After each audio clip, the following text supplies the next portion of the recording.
చాలు. ఏంటి బట్టలు కబోర్డ్ లో అసలు ప్లేసే సరిపోవట్లేదు. నువ్వు తగ్గవు, వేరే వాళ్ళకి ఇవ్వవు. నీకు పట్టినప్పుడు వేరే వాళ్ళకన్నా ఇయ్యొచ్చు కదా. ఏం మాట్లాడతాడు నువ్వు? ఏం మాట్లాడతాడు? ఏంది అశ్విని, నా బట్టల మీద పడ్డావేంటి ఇప్పుడు నువ్వు?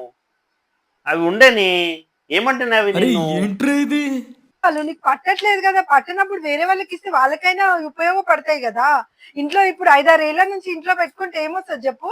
కబోర్డ్ లో ప్లేస్ కూడా సరిపోవట్లేదు. అన్ని కొత్త కొత్త డ్రెస్సెస్ ఉన్నాయి, ఎవరికైనా ఇస్తే వాళ్ళకైనా యూజ్ అవుతాయి కదా.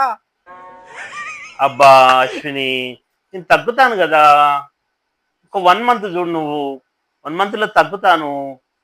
అయినా అంత కొత్త కొత్త బట్టలు వేరే వాళ్ళకి ఎలా ఇస్తారు చెప్పు?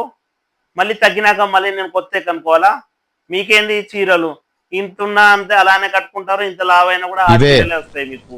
కానీ మాకు మంచిది రావు కదా. వెయిట్ చెయ్యి, ఒక నెల రోజుల టైం కంపల్సరీ తగ్గుతాను నేను. వేరే వాళ్ళకి ఇవ్వవు. ఇలా నాకు చెప్పబట్టి 5-6 ఇయర్స్ అవుతుంది. తర్వాత నీ ఇష్టం, ఇంకా ఏమైనా చేస్తా.